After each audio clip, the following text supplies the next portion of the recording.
ዘንድሮ የአዲስ አበባ ከተማ አስተዳደር የ12ኛ ክፍል ብሔራዊ ፈተና ተፈታኝ ተማሪዎቹን ሙሉ በሙሉ በሚባል ደረጃ በኦንላይን ያስፈትናል። ይህ ያለንበት ትምህርት ቤት ደግሞ 5 ሃይስኩሎችን 609 ተማሪዎችን በኦንላይን ለማስፈተን ዝግጅቱን አጠናቋል።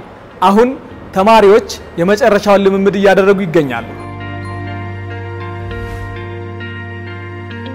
ኦንላይን ለመፈተን አጠቃላይ ትምህርት ቤቱም ያደረገ የነበረው ፕራክቲሶች ነበሩ። እኛም ፕራክቲስ ያደረግን ነበር። ከትምህርት ሰዓት ውጪም ፕራክቲስ እናደርግ ነበር። 85% ዝግጁ ነኝ ብዬ አስባለሁ። ቀሪው ደግሞ ያው የስነ ልቦና ዝግጅት ስለሆነ ማለት ነው። ሊንኮችም ይላካሉ። የትምህርት ሚኒስቴር ያዘጋጀው ሊንክ ነበር። የተለያዩ ቪዲዮዎች ማስተማሪያ ነገሮች ያሉበት እነሱ ይላኩልናል እና ደግሞ እዚህም እየመጣን ብዙ ሞዴሎችን የትምህርት ቤትም የክፍለ ከተማ ሞዴሎችን ወስደናል በተደጋጋሚ በኦንላይን ማለት ነው። አጠቃላይ በከተማው ምናስተምራቸው ተማሪዎች በሙሉ ኦንላይን ለመፈተን ዝግጅት ጨርሰን የሄድንበት ሁኔታ ነው ያለው። እንግዲህ በዚህ ሂደት ውስጥ ሁለት ነገር ነው የሰራነው። አንደኛው ተማሪዎች ከመስከረም ጀምሮ በሚሰጠው ማጠናከሪያ ትምህርትና በክፍል ውስጥ በሚማሩት ትምህርት የሞዴል ፈተናዎችን እንዲወስዱ ነው ያደረግነው። በዛ ሂደት ውስጥ በትምህርት ቤት ደረጃ በክፍለ ከተማ ደረጃና እንደ ከተማ ደግሞ ወጥ የሆነ ስታንዳርዳይዝድ የሆነ ኤግዛሞችን እያዘጋጁ ለናሽናል ኤግዛም እንዲያዘጋጃቸው የማድረግ ስራ ነው የሰራነው።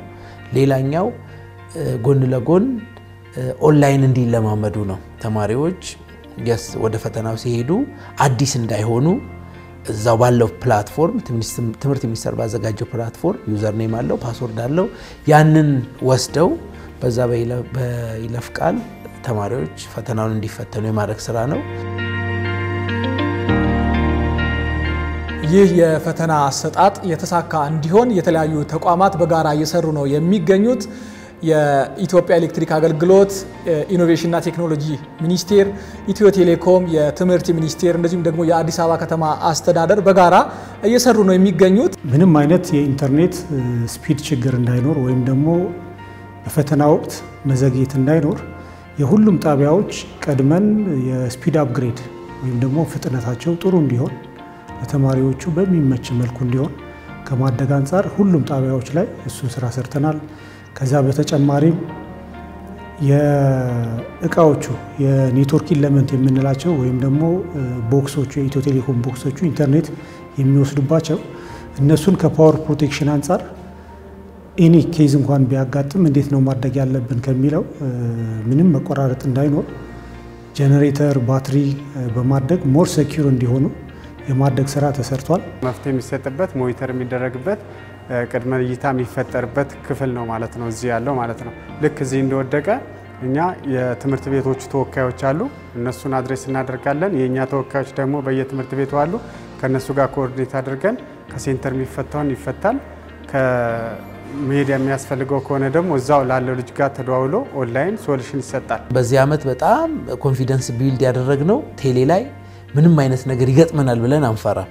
አት ታይም ተማሪዎች ወደ ኤግዛም ሲገቡ ምን ይመስላል የሚለውን ሲስተሙ የቱ ጋር ችግር አለ የሚለውን በማየት በማስተካከል ቴሌ ከፍተኛ ድርሻ ወስዶ አገልግሎት እየሰጠን ያለው።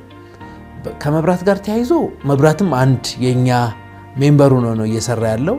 ነገር ግን እንግዲህ አደጋ ሊከሰት ይችላል ኢንኬስ ሰምቲንግ ሃፕን ሊያደርግ ይችላል። ይሄ ከትምህርት ቤቱ ቅጥር ውጪ ያለውን ነገር ኮንትሮል ማድረግ አትችልም። ድንገት አደጋ ተከስቶ ቢቋረጥ የሚል ነገር ስለሚኖረን ሁሉም ጣቢያዎች ላይ ጄነሬተር እንዲዘጋጅ ነው ያደረግነው። ተጀምሮ እስኪያልቅ በጄነሬተር ብቻ እንዲሄድ።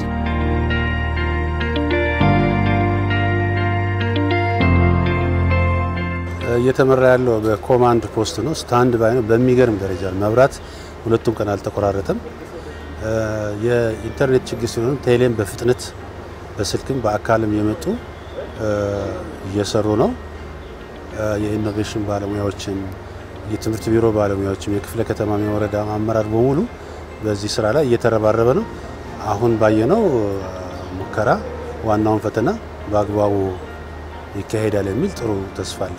የ12ኛ ክፍል ተማሪዎች አሁን ላይ ዝግጅት እያደረጉ ነው የሚገኙት። ፈተናው ሰኔ 23 በአገር አቀፍ ደረጃ ይሰጣል። እኛም ለመላው የ12ኛ ክፍል ተፈታኝ ተማሪዎች መልካም እድል እንላለን።